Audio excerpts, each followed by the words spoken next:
At sa mga nagtatanong kung kumusta ba ang kitaan, araw-araw naman kumikita mga tol. Samahan mo lang talaga ng tiyaga at diskarte. Alas 5 na, 5:55. Bali rush hour ngayon, maraming booking. Gagawin ko ay magsiset destination muna ako. Tapos selfie verification muna tayo mga tol. Selfie verification.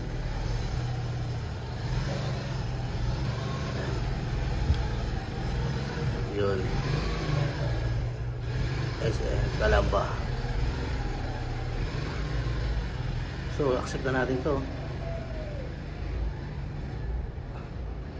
In-accept ko na agad mga tol. Papuntang Pasay. Ayan. Ano lang yan, job opportunity lang yun mga tol. Ayan. Kailangan natin mag job opportunity para hindi tayo mapunta dun sa hindi tayo mapapadaan ng Ortigas. Sisiksandaan natin yan. Layo. So ayan, punta na natin to. Pasayro na ako unang biyahe 5:45 sa akin. 2.6 km pick up, 12 minutes ang itatagal. Eto na. Samahan nyo ako mga tol. Daily vlog ko ngayong sa aking pag-grab. Dito makikita nyo kung ano nga ba ang nangyayari dito sa Grab mga tol, kung kumikita pa ba o hindi. Nga pala mga tol, ginagawa ko talaga yung set destination na yon kapag wala pang alas 6. Kasi kapag alas 6 na nag-set destination ka, automatic mga tol, hindi ka makakakuha ng incentive. Oo. Dapat kasi hindi ka nakaset halimbawa 5:55 pa, 5:50, pwede ka pa mag-set din nun. Lalo na kung alam mo sa lugar nyo maraming booking. Dito kasi sa lugar namin napakadaming booking mga tol. Kaya ang ginagawa ko para hindi ako pasukan ng tag-100 o 200, nagsiset destination ako nun, tapos maraming pumapasok sa akin ng mga job opportunity mga tol, napakadaming pumapasok. Kaya yun, namimili ako. Tapos wala namang problema mga tol sa pamimili sa job opportunity. Legal po yun, hindi po maapektuhan ng inyong ratings nun mga tol. Normal po mamili yun. Tapos kapag halimbawa nasa incentive area ka na, doon bawal lang mamili, bawal lang mag-cancel. Mula alas 6 hanggang alas 9 ng mula alas 6 mula 6 AM hanggang 9:40 AM mga tol, bawal kang mag-cancel, bawal kang mag-set destination, bawal kang mamili ng pasahero. Accept ka lang ng accept para makuha mo yung incentive na 400 pesos mga tol. Sayang din naman yun, di ba? Kaya ulitin ko mga tol, walang problema mag-set destination kapag wala pang 6 AM. Walang problema mga tol kung hinahabol mo ang incentive. Pero kung hindi mo naman hinahabol yung incentive, wala tayong dapat pag-usapan mga tol. Ganun yun mga tol. Nandito na ako sa PICC. Kararating ko lang ayun magdadalawang oras mga tol, alas 6. Ang tagal mga tol. Sobrang traffic kahit dumaan kami ng Skyway. Matraffic pa rin talaga. Ayun na nga mga tol, mukhang di ko makukuha yung incentive mga tol.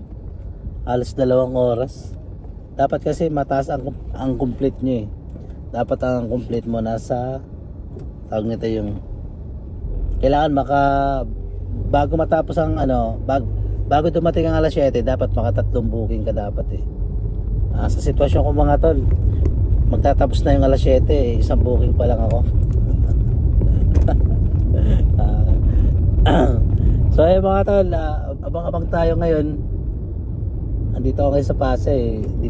Meron dito kay Diwata. Baka kumain muna ako dito kay Diwata mga tol. 4:15 na mga tol. At ang naitakbo natin ay 144.5 km mga tol. So bali, andito na nga pala ako sa may Antipolo. At bababa na ako ng Taytay dahil uwi na ako mga tol. Ang inita natin ngayon ay 3,221 mga tol. 10 bookings mga tol ngayong araw ng Huwebes. Ayan. Nung Monday mga tol, malaki kinita natin nung Monday. Naka 4,000 tayo nun. So yun. So, may high demand na tayo mga tol. Holiday high demand earnings. Ayan, meron na tayong high demand. So ayun mga tol, bali mga tol, pinasukan pa tayo mga tol, no? Pauwi na sana ako. Pinasukan pa tayo sa may papuntang Taytay mga tol, pauwi sa amin mga tol, no? Dito ang pick up sa may Robinson. So ayan, punta na natin mga tol, no? Sa Robinson, dito kasi ako nagbaba, Robinson Antipolo. So punta na natin yung pasahero mga tol. Tama-tama, nadagdagan pa yung kita natin, no? Ayun na, 219. Punta na natin. Game. Ayun na nga mga tol, uwi na sana ako dahil tawag na ito yung nandito na ako sa Antipolo at hindi na ako umaasa kung papasukan pa ako papuntang Taytay. Nakakatuwa lang dahil pinasukan pa ako mga tol, pambihira. Kaya ang gagawin ko, syempre babiyahe ko pa to, pauwi rin to mga tol papuntang Taytay sa lugar namin mga tol. 4:53 na mga tol at magagas na tayo ngayon. At ang kinita natin ngayon mga tol ay nandito na ako sa lugar namin, pabira na kasi bali ang kinita ko ngayon mga tol ay ngayong araw ng Huwebes ay 3,400 mga tol. Ipa-plus ko yung tip na 200 pesos nasa 3,640 mga tol. So bali yan natin na naka 11 bookings tayo mga tol. Yun. Bali mga tol, masamang balita.